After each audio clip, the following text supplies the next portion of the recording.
and it's good that all the people are here. Okay, and you've been speaking to the local leader of the Tory Council this morning. Did you get anywhere? Not really. I found her attitude very distressing and depressing, really, because there was no listening going on. Right, okay. What do you think a sensible solution might be to this issue? Well, one of the things that we've thought about here is that you could start charging people for after 3 hours, which would actually act as a stimulus for people to stay local and shop local. And we think the economics of that outweigh any political arguments that are going on. Right, okay. So what do you think? I mean, you're working in business training and the academic side of business. That's correct, yeah. What would a car park charge like this do to local small businesses? Well, it would send a very strong signal out that small businesses and local weekly daily shopping aren't important. Right, okay. Thank you very much for that. Appreciate it.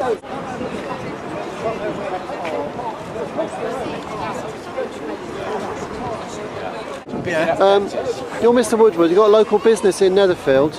You've spoken to the leader of the Conservative Council this morning. Did you get anywhere? No, not one iota. One's blaming him, he's blaming the Labour government for the charges. Right. We asked about the highways and who's going to enforce the half-an-hour parking.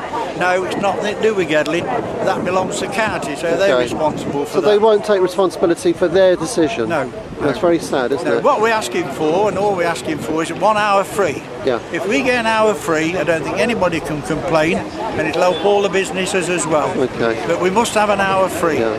How long has your business been there in Netherfield? I've been there 30 years now. Okay. So you want some support from the local council, not an attack by the local council? Exactly. We know they've got to raise revenue, everybody's on the same, and we're suffering. Yeah. We're really suffering from the recession. Sure. I mean, but this ain't going to help us. It's going to make it even matters worse. Absolutely. Okay. When you've got one supermarket at one end, one at the other end, free parking, where are they going to go? Yeah. Right. What do you think the effect the car parking charges will have on Netherfield and its shops? I do think that it's going to affect trade considerably. Right. I do think that businesses around here are suffering anyway, and we need to promote the businesses around here and encourage people to come down to Netherfield, not to get them to go elsewhere and have to park, I don't know, the retail park because it's free. Okay. You know, we don't want that. We need to bring people into Netherfield to use what shops there are. I mean, and there behind are some good shops. Behind you are all the local shops, all the way up there. There's butchers, there's key cutters. They've actually come down this morning. I mean, do you use local shops yourself? Regularly, yeah. Okay, fantastic. Well, thank you for your support. Thank you for coming down today. Okay, no problem.